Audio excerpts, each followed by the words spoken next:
Capítulo 12. Las tres mentes.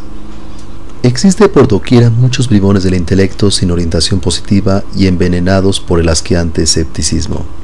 Ciertamente el repugnante veneno del escepticismo contagió las mentes humanas en forma alarmante desde el siglo XVIII. Antes de aquel siglo, la famosa isla no trabada o encubierta, situada frente a la costa de España, se hacía visible y tangible constantemente. No hay duda de que tal isla se halla ubicada dentro de la cuarta vertical. Muchas son las anécdotas relacionadas con esa isla misteriosa. Después del siglo XVIII, la citada isla se perdió en la eternidad. Nadie sabe nada sobre la misma. En las épocas del rey Arturo y de los caballeros de la mesa redonda, los elementales de la naturaleza se manifestaron por doquiera, penetrando profundamente dentro de nuestra atmósfera física. Son muchos los relatos de duendes, genios y hadas que todavía abundan en la Verderim, Irlanda. Desafortunadamente, todas estas cosas inocentes, toda esta belleza del alma del mundo ya no es percibida por la humanidad debido a las sabiondeces de los bribones del intelecto y al desarrollo desmesurado del ego animal. Hoy en día los sabiondos se ríen de todas estas cosas, no las aceptan, aunque en el fondo ni remotamente hayan logrado la felicidad.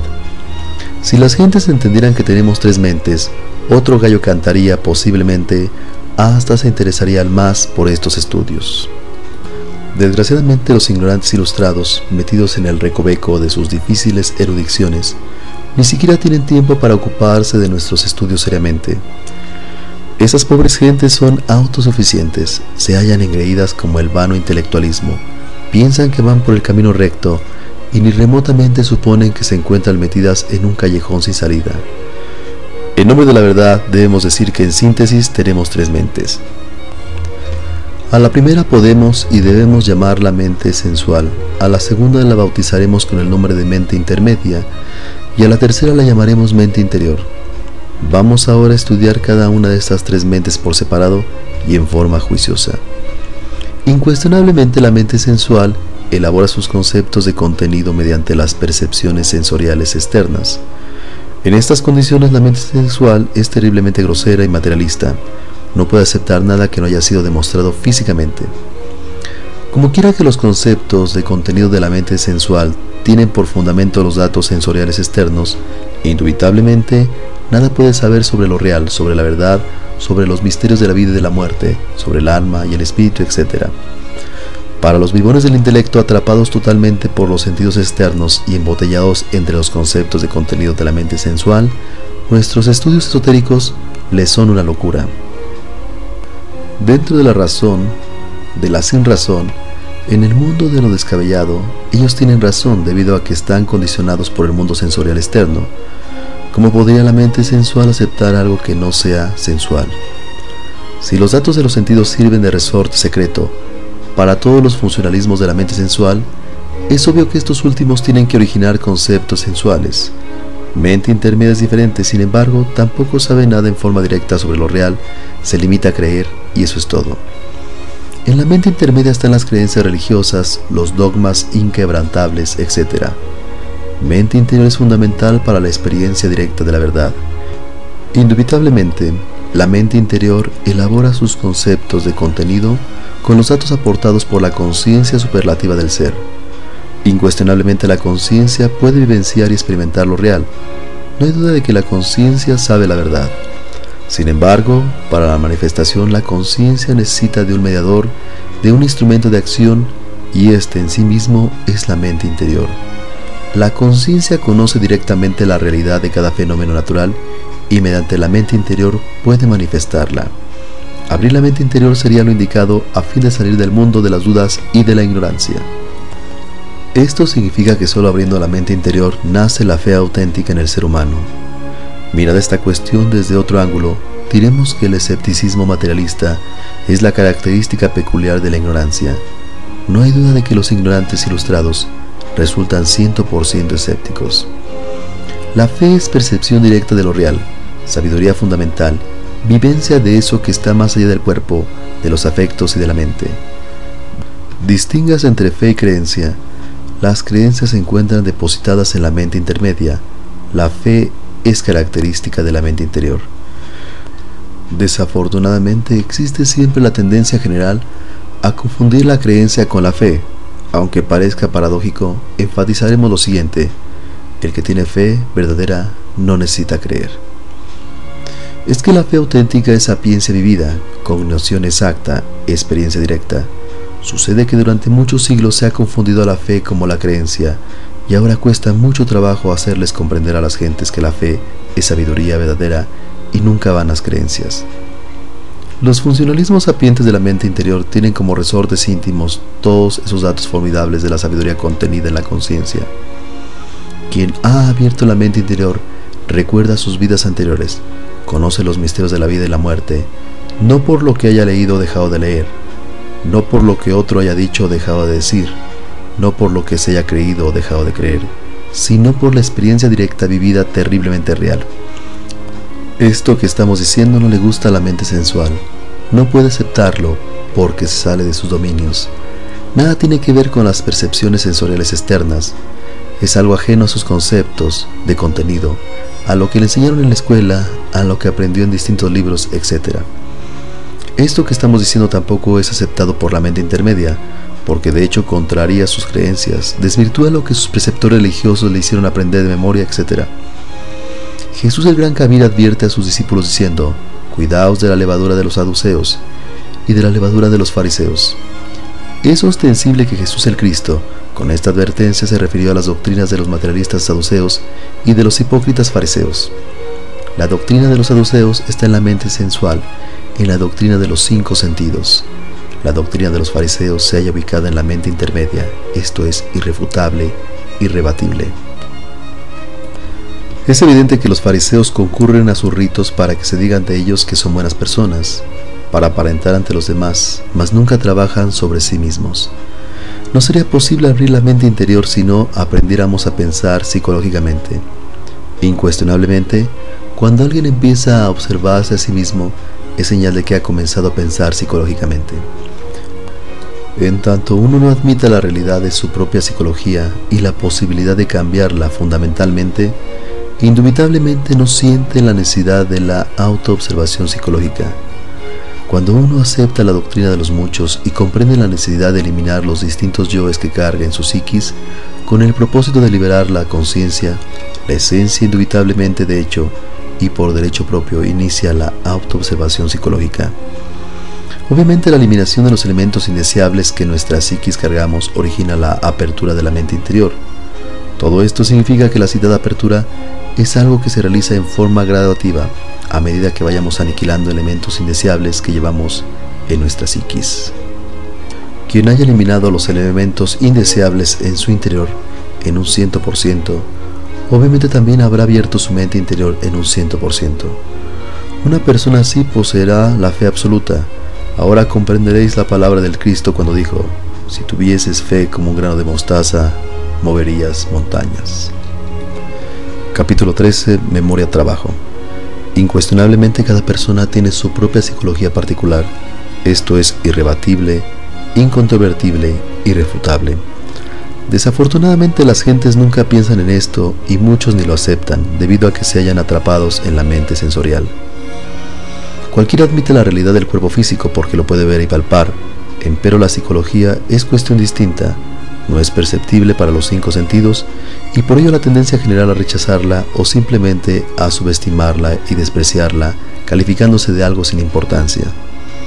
Indubitablemente, cuando alguien comienza a autoobservarse, es señal inequívoca de que ha aceptado la tremenda realidad de su propia psicología. Es claro que nadie intentaría autoobservarse si no encontrara antes un motivo fundamental. Obviamente quien inicia la autoobservación se convierte en un sujeto muy diferente a los demás, de hecho indica la posibilidad de un cambio. Desafortunadamente la gente no quiere cambiar, se contenta con el estado en que vive. Causa dolor ver cómo las gentes nacen, crecen, se reproducen como bestias, sufren lo indecible y mueren sin saber por qué. Cambiar es algo fundamental, por ello es imposible si no se inicia la autoobservación psicológica. Es necesario empezar a verse a sí mismos con el propósito de autoconocernos, pues en verdad el humanoide racional no se conoce a sí mismo. Cuando uno descubre un defecto psicológico, de hecho ha dado un gran paso porque esto le permitiría estudiarlo y hasta eliminarlo radicalmente. En verdad que nuestros defectos psicológicos son innumerables, aunque tuviéramos 1000 lenguas para hablar y paladar de acero no alcanzaríamos a enumerarlos a todos cabalmente. Lo grave de todo esto es que no sabemos medir el espantoso realismo de cualquier defecto. Siempre le miramos en forma vana sin poner en él la debida atención. Lo vemos como algo sin importancia. Cuando aceptamos la doctrina de los muchos y entendemos el crudo realismo de los 7 demonios que Jesús el Cristo sacó del cuerpo de María Magdalena, ostensiblemente nuestro modo de pensar con respecto a los defectos psicológicos sufre un cambio fundamental. No está de más afirmar en forma enfática que la doctrina de los muchos es de origen tibetano y gnóstico en un 100%. En verdad que no es tan agradable saber que dentro de nuestra persona viven cientos y miles de personas psicológicas. Cada defecto psicológico es una persona diferente existiendo dentro de nosotros mismos, aquí y ahora. Los 7 demonios que el gran Maestro Jesús el Cristo arrojó del cuerpo de María Magdalena son los 7 pecados capitales: ira, codicia, lujuria, envidia, orgullo, pereza, gula. Naturalmente, cada uno de estos demonios por separado es cabeza de legión. En el viejo Egipto de los faraones, el iniciado debía eliminar de su naturaleza interior a los demonios rojos de sed, si es que quería lograr el despertar de la conciencia. Visto el realismo de los defectos psicológicos, el aspirante desea cambiar. No quiere continuar en el estado en que vive con tanta gente metida dentro de su psiquis, y entonces inicia la autoobservación. A medida que nosotros progresamos en el trabajo interior, podemos verificar por sí mismos un ordenamiento muy interesante en el sistema de eliminación. Uno se asombra cuando descubre orden en el trabajo relacionado con la eliminación de los múltiples agregados psíquicos que personifican a nuestros errores. Lo interesante de todo esto es que tal orden en la eliminación de defectos se realiza en forma graduativa y se procesa de acuerdo con la dialéctica de la conciencia. Nunca jamás podría la dialéctica razonativa superar la formidable labor de la dialéctica de la conciencia. Los hechos nos van demostrando que el ordenamiento psicológico en el trabajo de la eliminación de defectos es establecido por nuestro propio ser interior profundo. Debemos aclarar que existe una diferencia radical entre el ego y el ser. El yo jamás podría establecer orden en cuestiones psicológicas, pues en sí mismo es el resultado del desorden. Solo el ser tiene poder para establecer el orden en nuestra psiquis. El ser es el ser. La razón de ser del ser es el mismo ser. El ordenamiento en el trabajo de autoobservación, enjuiciamiento y eliminación de nuestros agregados psíquicos va siendo evidenciado por el sentido juicioso de la autoobservación psicológica. En todos los seres humanos se halla el sentido de la autoobservación psicológica en estado latente, más se desarrolla en forma gradativa a medida que vayamos usándolo. Tal sentido nos permite percibir directamente y no mediante simples asociaciones intelectuales los diversos yoes que viven dentro de nuestra psiquis. Esta cuestión de las extrapercepciones sensoriales comienza a ser estudiada por el terreno de la parapsicología y de hecho ha sido demostrada en múltiples experimentos que se han realizado juiciosamente a través del tiempo y sobre los cuales existe mucha documentación. Quienes niegan la realidad de las extrapercepciones sensoriales son ignorantes en un 100%, bribones del intelecto embotellados en la mente sensual. Sin embargo, el sentido de la autoobservación psicológica es algo más profundo, va mucho más allá de los simples enunciados parapsicológicos. Nos permite la autoobservación íntima y la plena verificación del tremendo realismo subjetivo de nuestros diversos agregados.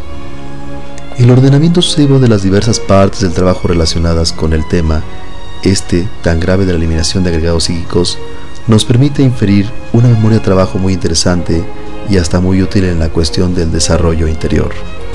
Esta memoria de trabajo, si bien es cierto que puede darnos distintas fotografías psicológicas de las diversas etapas de la vida pasada, juntadas en su totalidad, traerían a nuestra imaginación una estampa viva y hasta repugnante de lo que fuimos antes de iniciar el trabajo psicotransformista radical. No hay duda de que jamás desearíamos regresar a esa horrorosa figura viva, representación de lo que fuimos. Desde este punto, tal fotografía psicológica resultaría útil como medio de confrontación entre un presente transformado y un pasado regresivo, rancio, torpe y desgraciado. La memoria de trabajo se escribe siempre a base de sucesivos eventos psicológicos registrados por el Centro de Autoobservación Psicológica. Existen en nuestra psiquis elementos indeseables que ni remotamente sospechamos. Que un hombre honrado, incapaz de tomarse jamás nada ajeno, honorable y digno de toda honra, descubra en forma insólita una serie de yoes ladrones, habitando en las zonas más profundas de su propia psiquis, es algo espantoso, mas no imposible. Que una magnífica esposa llena de grandes virtudes, o una doncella de exquisita espiritualidad y educación magnífica, mediante el sentido de la autoobservación psicológica, descubra en forma inusitada que en su psiquis íntima vive un grupo de yoes prostitutas, resulta nauseabundo y hasta inaceptable para el centro intelectual o el sentido moral de cualquier ciudadano juicioso, mas todo eso es posible dentro del terreno exacto de la autoobservación psicológica.